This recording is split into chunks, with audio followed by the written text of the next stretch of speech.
You're the girl that started with Dum Laga Ke Haisha. And what an unusual, unconventional choice that was, especially at a time when people didn't make such choices at the start of their careers. It's been now 8 years that you've been acting. I thought let's jump straight into it. What's the one professional decision that you've made in these years that you're most proud of? That's actually quite a tough one because I feel like every time I choose a script and whatever love I get from the audiences or once I see the product and I'm like, okay, you went by your instinct and you did the right thing, I feel for me that professional choice kind of keeps on shifting. But if I think of specifically the last 1 year, I think one of the best decisions that I took was doing Badhai Do. Yeah. You know, I feel from Dum Laga Ke Haisha to Badhai Do, it's been quite a journey for me. And in every way possible, I feel like I got so much out of the film. You know, exactly the kind of love that I got for my first film. So I feel in the recent years, it definitely has to be Badhai Do.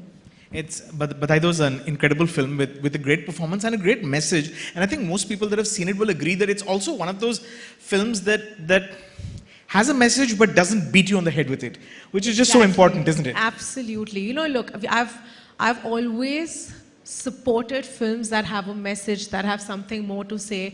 But by the end of it, we all are here to entertain. Yeah. You know, we are artists. I want my audience to have fun. I want my audience to enjoy the 2.5 hours that they spend with me in the cinema.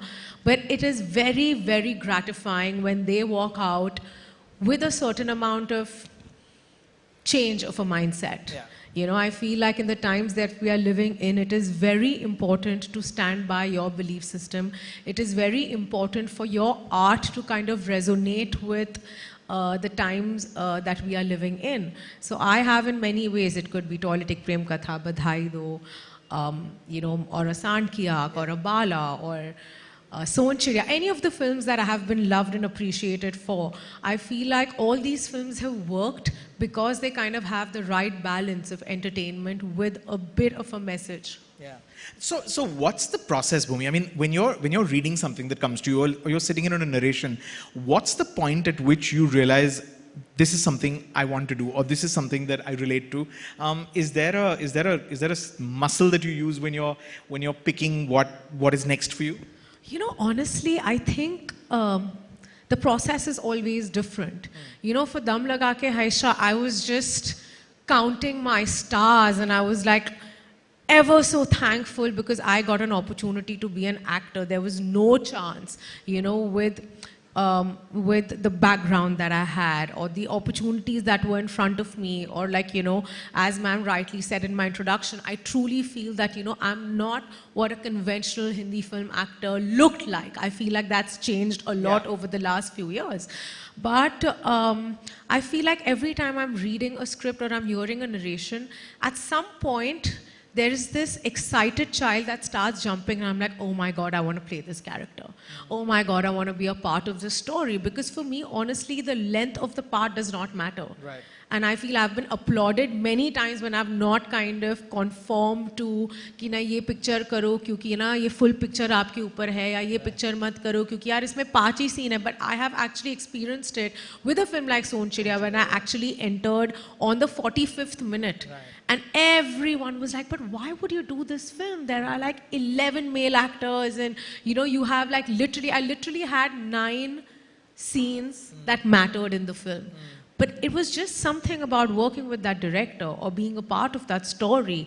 I saw an opportunity. I was like, Bhumi, if you shine in these 9 films, there's nothing stopping you. Yeah. And that's exactly what happened. So I don't really have a formula.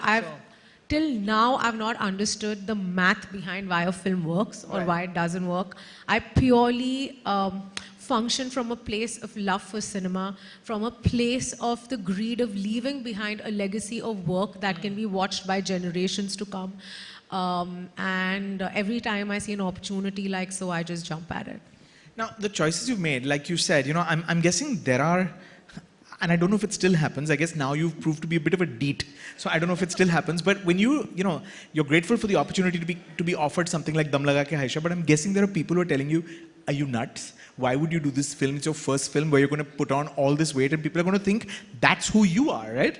Absolutely. In fact, while I was going through that process, interestingly, so I was not allowed to tell anybody. I was like in an embargo that, because they were launching me and it was this unconventional film and, they put in all their might to kind of keep this a secret. So people in my personal life, while I was going through that transformation, because I had gained a decent amount of happy weight to portray that character, they kept asking me, what's wrong with you? And that is the strength that I kind of channelized into my character, because I was like, there's so much stigma attached to the way one looks globally, not just in our country. Because people actually came up to me and asked me that, is everything okay at home? Like, are you unhappy? Because that's what they correlate any kind of weight gain with. I was like, no, why can't I just be a happy girl, who's really enjoying her process through life? And I love food, I enjoy food, why can't I just be that? Anyhow, I channelized a lot of that energy into Dam Laga Ke Aisha, but I feel more than how I looked physically, people were not convinced that I'm from Bombay. And this happens till date. So every time, and it's actually happened at the start of my career. I remember I was speaking to a very famous personality from the media, and it was one of my first interviews with her. And she was surprised at the way I spoke, because she just thought that maybe I belonged to a part of India that I'm actually not from. And I was like, okay, that must have been one hell of a performance that I've actually convinced people that I am from that part. The country, yeah. Then when you stand for something that is important, and you put your weight behind, you put your strength behind, films like Bala that you spoke of, and Sonchidi, and these are unconventional choices, unusual choices. When there's a conversation around, say, the brown facing in Bala, or the accusations of ageism in Sand Ki Aankh, we'll not get into why those happen, but does that make you feel, as someone who's actually on the other side of the argument, where you're actually trying to fight to sort of destigmatize those prejudices, does that become disappointing that that's what people take away, or does it make you question that, did we screw up, did we make a mistake? I mean, I think it's a mix of both. There is a certain amount of realization that if I'm trying to create a democratic, artistic environment, then I should also be a part of the solution. Having said that, the truth of the matter is that in the commerce of the business that we are in, an idealistic world does not always exist. I would want to create that, but it doesn't honestly exist, because this conversation stands true for me from my first film, because I wasn't naturally the way my character in Dam Laga Ke Aisha was. I have always tried to transform. If I think of it personally, the greed that I have as an actor, I'm never going to stop taking up these roles. Am I not going to try and create more opportunities for other actors to be a part of it? 100%. But I'm not going to stop taking on these roles, because I'm an actor. It is my primary job to be able to play different characters. So I don't think I'm being dishonest to, or I'm doing a disservice to what I'm supposed to do. But yes, it would be a disservice if I don't create an environment that is equal and has more opportunities. Sure. Just to rattle off some of your filmography: Toilet Ek Prem Katha, Shubh Mangal Savdhan, Sand Ki Aankh, Bala, Badai Do, Bheed. They're clearly films which are socially relevant films. Is this merely a coincidence? I don't think so. For the first half of my career, I was like, no, these films are just coming on to me, but the truth is, these are my choices. I think I think it's inherently in my nature to give back. And I feel like the position that I'm at, I'm very fortunate that my work, my job, or my art gives me an opportunity to kind of give back, and this is kind of my way or my service to the society. And I feel like a lot of it comes from my upbringing, because I always saw my parents do the same through their own ways. And I have immense love for the country that I live in. I am a very, very proud Indian, and I always have been. So for me, to create, to have any kind of positive impact within my country gives me a lot of pride and a lot of pleasure. So I feel like I'll always continue doing socially relevant cinema. But having said that, I also kind of enjoy dwelling into Pati Patni or Wo, or like, you know, some of the films that are going to come out, or, you know, because for me, I want to be entertained while I am filming that film. Right. You know, so even if it's a Bala or it's a Dam Laga Ke Haisha or a Sant Ki Aankh, you know, all these films have had a certain amount of lightness to them while kind of conveying something very important. So I think that's something that I like dwelling in. You know, I'm going to talk to you about the entertainment in these films, but what I want to ask you is, do you think that socially relevant films, or films that have, you know, a film like Toilet Ek Prem Katha, which was very important, which was speaking about something specific, do you think they have the potential to lead to change? And have you experienced that in the films that you've done, or through the films that you've done? Have you noticed real world changes that may have occurred post a Toilet, or post a Bala, or post any of these films that you did? Absolutely. You know, if I speak of Toilet Ek Prem Katha specifically, a film that I'm so proud of, it honestly was a career-changing film for me, because for me, Toilet Ek Prem Katha was like a re-debut, you know, in somebody who was like the closest to who I am. But I remember when the script had come to me, India was not open defecation free. You know, we were at a staggering 55%, and obviously, you know, we had all government agencies trying their best. With the Swachh Bharat Abhiyan, there was a massive change that had happened.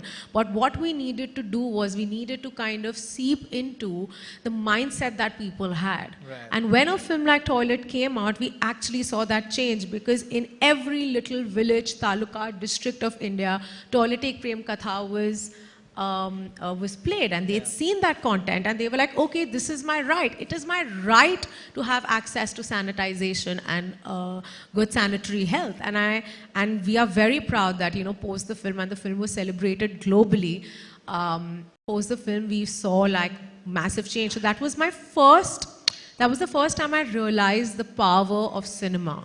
You know, the way it can influence a large number of people. And I feel like since then, I have kind of been on this journey. Even if I speak of Badhai Do, you know, my latest film, after Badhai Do released, the amount of love the film received, you know, I remember I was in a theater in Dehradun, you know, I was filming at the moment, and there was this, there were a set of parents and their son, and they came up to me, and they were broken, they were howling, and he was like, this was my coming out moment to my family. You know, so it can be something as small as that, and it can be something on a macro level like what Toilet Ek Prem Katha did. But I feel the power that cinema has is immense, and it would be really, really great if we have more people exercising it to the best of their ability. Have you felt like these films have had a sort of personal impact on you, that they've changed you in any way, maybe educated you? Did you know as much about, say, sanitation and public sanitation and all of those things? Every way. I feel like the person I am today is a sum total of all the characters that I have played. You know, I started off as, I would call myself privileged, because I was born into a family that let me do what I desired. You know, I had great education. I was born in a city like Mumbai. So I would like to believe that, you know, I was privileged. But once I got into my life as an actor, I realized that, okay, I might be woke, but that's not enough. I wasn't woke enough. I wasn't sensitive enough. I wasn't empathetic enough. And my characters have made me that. Today, when, you know, it could be the work that I did in COVID, or it could be Climate Warrior, or, you know, it could be my position with the UNDP. I feel all of it has come because of the films that I've done. And all these parts have really shaped me up into a more responsible, empathetic human being. I mean, it can be the experience that I went through with Son Chidiya. You know, I was 26, and I was playing a mother to a 16-year-old who was a rape victim. And she was nurturing a young girl who she was on the run with. I did not ever feel that I could feel so maternal about somebody. And that little girl is still a part of my life. Like, you know, she's an everyday part of my life. She is my daughter. But that film did that to me. Right. It made me a lot more selfless. And I feel like with every film experience, I'm so fortunate that these movies have just, I would like to believe, my films have really humbled me down. Right. It's interesting you say that, because what I was going to ask you is, you know, and I think everyone will agree, film people, actors, have this sort of tendency to feel that they're changing the world. I mean that they're sort of the most important beings at the center of the universe. Did it make you feel? I mean, does doing films based on real people? I mean, Toilet was based on characters that really existed. Other films you've done. Humbled is actually the word that you use. Does it sort of make you feel, sort of recognize one's place in the world and kind of recognize where, as actors or just as normal regular people, sort of perhaps how small a place we occupy, whereas there are real heroes doing real things. Oh, absolutely. We are not the real heroes. That's why calling myself a female hero or a heroine is something that really, really troubles me. But the fact that I get an opportunity to portray these real heroes on the big screen is something that I'm very, very grateful of. And you're absolutely right. I feel like as actors, we feel like the world revolves around us and we know we are God's gift to humanity, but we are not, and I feel that's the change that my generation has seen. When I see myself or my colleagues, I'm like, okay, this is the way to lead. I think what we need to be is we need to be good role models. We need to be a good role model to the future generations to come, and we need to be agents of change. Right? The change is not happening only because of me. I want to be a part of a larger solution. And that's the only way you can be humble and you can be grounded. Because for me, I don't think I'm the end all and be all of everything. And a lot of it has happened because of my cinema. There are, of the films that you've done and of the films that we spoke of, there are some that went on to be commercially successful and some that perhaps didn't. And yet there were films that are regarded and remembered because they were interesting choices and they said something that was important and needed to be said, and they were made with purity and integrity. And yet, we understand that this is a business and there's a lot of pressure on actors. I mean, you can afford those choices because you're a viable actor. I want to ask you, when you're reading a script or when you're making up your mind, is that playing on your mind that is this going to be an accessible story? It's important, it needs to be told, it's about an issue that needs to be addressed. I'm getting an opportunity to be that sort of catalyst for for potential change, but will it speak to a larger audience? Is that a thought that's playing in your head, and is that a thought that one must entertain, if for no other reason, just so that that film travels? I think you kind of pick your battles. There are some films that I do for myself. There are some films that I do for myself, but also for the love of the business. Like for example, when I did Sonchiriya was off cinemas in 6 days. It was maybe my first heartbreak because every film of mine was a blockbuster before that. I had a series of 4 films and they all were like, whatever. They did incredible numbers. They traveled really well. I was like on an all-time high. And then came Sonchiriya, a film I was so attached to because I gave that film 8 months of my life and I was like, this is it. Like, this film is really gonna be one of those that has like good content, etc., etc. But the film was off cinemas in 6 days and it really broke my heart. But the film still lives on. When people speak of my filmography, they speak of a Dam Laga Ke Haisha, and the next film that they speak of is a Sonchiriya. There are so many filmmakers that have given me work because they loved my work in Sonchiriya. So maybe it did not find a larger audience, but the film did find an audience. So I feel that was a very big learning for me. But by the end of it, honestly, when I'm reading a script, I don't know what works, what doesn't work. Yes, I'm aware of what the environment globally is. So I know like, okay, there might not be a lot of takers, but you always have that little hope that, you don't know what might change. Because, for example, for Dam Laga Ke Haisha, right, on paper, nobody could imagine a film like Dam Laga Ke Haisha working.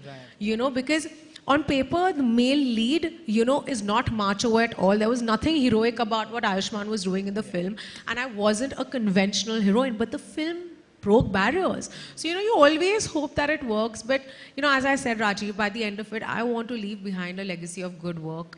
I want to leave behind films and characters and performances that can be watched through generations. I want to live on through my cinema. So I feel like that's the only thing that I think about when I'm choosing film. When you do the rom-coms and you do the fun films, you did a film called Govinda Naam Mera last year, and I know you have a very exciting rom-com that you've shot already. Is that to balance it out? Is that because it's just fun and I also want to let my hair down and I'm a young girl who wants to look pretty and have fun on screen? How do you make those choices?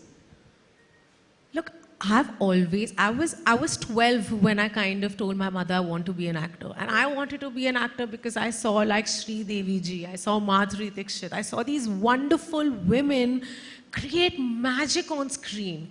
Okay, that was the singing, the dancing, the performances, all the varied characters. So for me, when I do a Pati Patni or Wo, when I did a Govinda Naam Mera, or whatever, a few films that are in the pipeline that will release soon, that's the child in me that's kind of fulfilling their dream. All the other work that I do for myself today is the adult in me that has that has different reasons of doing those films as well. So I enjoy the glamour bit of it. Right. I love it because inherently I'm that person. Okay. Necessarily at the start of my career, my films did not give me an opportunity to showcase that, but no complaints at all. But you enjoy doing that, yeah? I love it. I can sit in front of a mirror and I can do my glam for hours. It's therapeutic to me and I'm not ashamed of saying that at all. Because of the films that I do, people think that, oh my God, I am a serious actor. Just because I enjoy vanity does not take away anything from my craft. So that's also something that really troubles me, but it's a longer conversation. And I'm guessing you're also busting the myth that kind of film or that kind of role does not require serious performance or serious work to be put in. Absolutely. Comedy truly is the toughest form of art, at least for me. You need to be on your toes. You need to have that timing. You need to have that meter. You still need to make people feel. So for me, when people are like, oh no, she's just singing and dancing around trees. No, that takes some serious talent as well. Yeah. So for me, whether I'm doing a rom-com, I'm doing a film that's extremely glamorous, or I'm doing a film that's very heavy-weighted, I try and give in my 100% and the most earnest performance ever. Bhumi, it's impossible to ignore the fact that world over, and certainly in India, the entertainment business, the film business, is in a state of sort of flux in a post-pandemic world. Films aren't working. The kind of films that were working aren't anymore. There's this whole question about whether whether a certain kind of film should even be made for theaters anymore.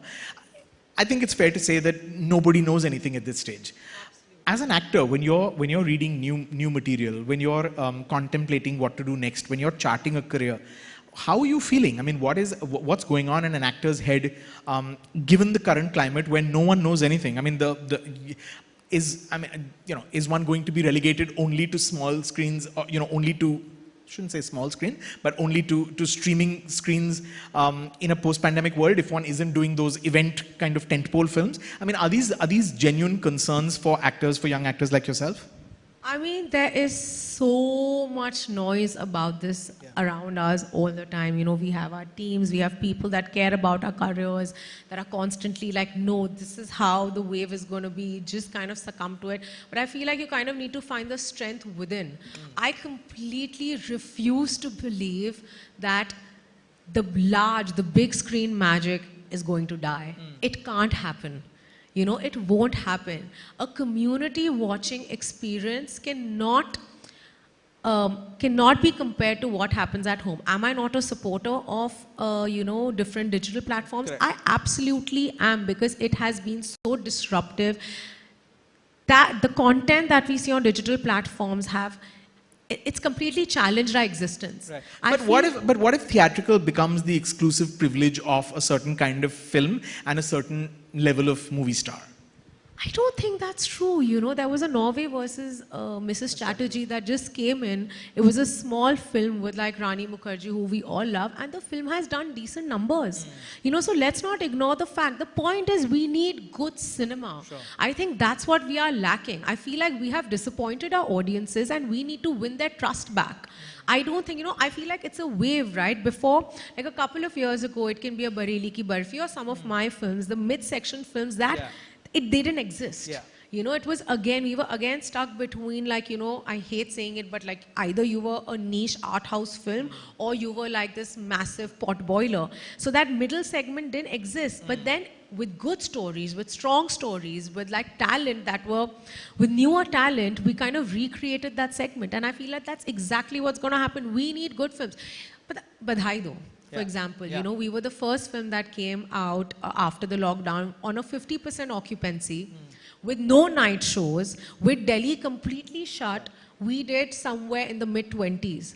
You know, at that point, we were like, oh my God, I don't know. But today, when I look at it at hindsight, there aren't the bigger pot boilers also that have done those numbers. So that kind of gave me the confidence that, no, if you have a good story, if you are true to what you're going to give your audiences, they will come in and watch it. Right. So you're not worrying about numbers when you're reading a script. You're not worried about is this going to travel? Is this not? Is this going to go to streaming, straight to streaming? Never, not at all. You know, like obviously the environment now is different. So, you know, the parameters of what we think, oh, will this happen? Will this go?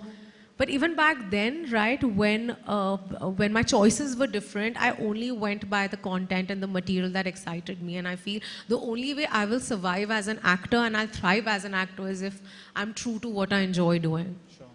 Well, you've also sort of walked the talk when it comes to, you know, what you do off screen, and you describe yourself as a climate warrior. That's something that you feel very strongly about and you put your strength behind. Can you talk about why that was important and sort of, you know, why climate became the cause that you needed to put your strength behind? I mean, was there a particular, was there something that triggered that? Was that something that there's been a lifelong sort of concern over? Absolutely. So, you know, when I was a young adult, I had a lot of climate anxiety, you know, because I always had these questions, okay, what happens when all our natural resources are depleted? How will I survive? I love my family so much. Will I be able to protect them? And as an adult, I realized that, okay, I have these questions, but I'm not doing enough about it. You know, I would be in like rooms full of powerful people. This is like a couple of years ago. And every time I spoke about it, people would like shun me away or shush me and be like, oh, this is not a real problem. But with everything that we are going through, I think it's very clear that climate change is real. And that's why we started Climate Warrior, an advocacy platform about climate change. And we've done some immense work. And I feel like this is not my battle alone. You know, this is a battle that all of us need to join hands in, because I truly believe that climate change is the largest looming threat that humanity will ever face. And do you feel like you've been able to reach out to, I mean, and first port of call is always one's own, you know, colleagues and stuff. But do you feel like your colleagues get it? Do you feel like this is something that, I mean, I don't think one can put the entire responsibility on your shoulders, but do you feel like enough people in your business care about the environment? I think I have seen a change in the last few years, especially post the pandemic. Yeah. You know, I think before that people were just ignorant and they're like, oh my God, no, some 3 generations later this is going to affect us. But the truth is it is affecting us today. Right now we all can feel it. So I feel like I've seen a certain amount of shift in attitudes, and people are taking up responsibilities. Like I know sets that are going completely sustainable. You know, fashion is going sustainable in many, many ways. Are we doing enough? Absolutely not. But has the change started? I would like to believe yes. That's an encouraging sign, actually. I feel like we have time for maybe one question. And are we taking questions from the room? But I'll quickly. Bhumi, now, where do you see your? I mean, is there a direction for, you know, for anyone that's not an actor? You know, people like us in 9-to-5 jobs, or people who are not you know, who are not necessarily in a creative field. There are goals. You say, in 3 years, I want to be able to buy a house. In 5 years, I want to buy an island, whatever. I mean, are you able to make goals for yourself in terms of where you want to go with, in what direction you want to go with your career? I don't actually mean sort of tangible monetary goals, but no. You know, this is the direction I want to go in. I want to be known as the next Sridevi, the next. I don't know. I mean, honestly, no, I don't. I've really thought about it as like, you know, I can't even. I have an idea of what my life needs to be like, and that idea was kind of, that vision came on to me when I was very, very young, and I'm just trying to fulfill every fragment of that vision. Now, whether that comes with me being a global star icon or whether that comes with the work that I do, I don't know. I just want to live a fulfilled life, and I still can't pinpoint what gives me that satisfaction. So it's an everyday journey. So I literally have no 5-year plans, no 10-year plans. I just want to keep going. The only thing I want to be is I always want to be relevant. Right. I always want to be somebody who has an impact. I don't want to sound pompous, but I never wanted a normal life. You know, I'm asked this so often, don't you miss being normal? I'm like, no, I don't. Okay. This is all I ever wanted. I wanted people to know me for the work that I do. I wanted, as I said earlier, to be a good role model for many. And that's the life I'm living. And the day that's taken away from me, I think it'll be very tough for me to exist.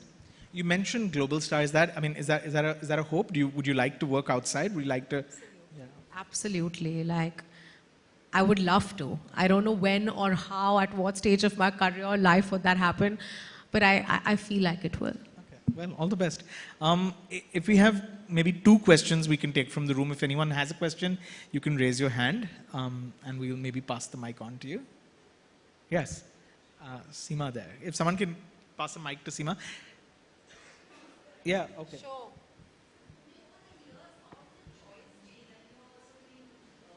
Some thrillers like Lady Killer coming up, and then even Afwa, I think your recent. Right.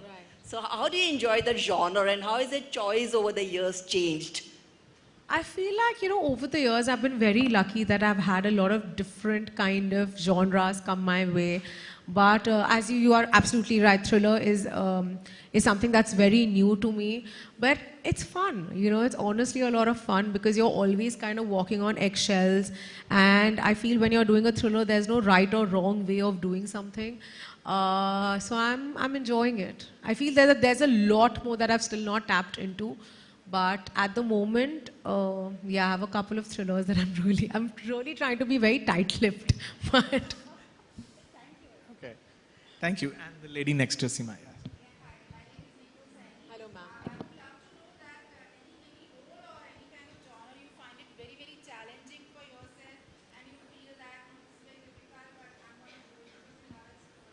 I think action is something that I've still not tapped into. It would be very, I definitely want to do an action film because I feel like the work that I'll have to put in would be a lot more than just like my performance. You know, I'll get to learn a skill and like, you know, maybe really channelize the badass energy in me. So I think action would be a challenge and a challenge enough for me to enjoy it.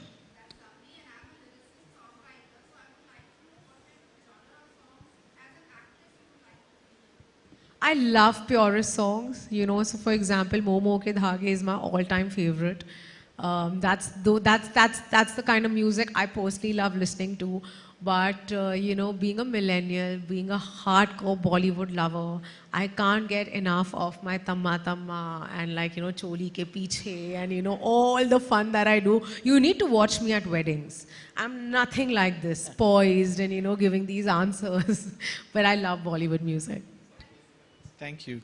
I'm told that's all the time we have. But Bhumi, thank you so much. Thank you for the choices that you make, because I feel like those are films that have given us food for thought. Those are films that have made us sort of change the way we look at certain things. I mean, film like Badai Do, film like Toilet. These are incredible films that I think people are going to remember for a long time to come. And you know, I told you earlier, I think that what Nasiruddin Shah said famously is that it's not the performances, it's not the box office of films you remember. You remember actors' choices, and you've made some incredible choices. Thank you so much, and more power to make more such interesting choices. Thank you so much, Rajeev. Thank you, everyone. Thank you so much.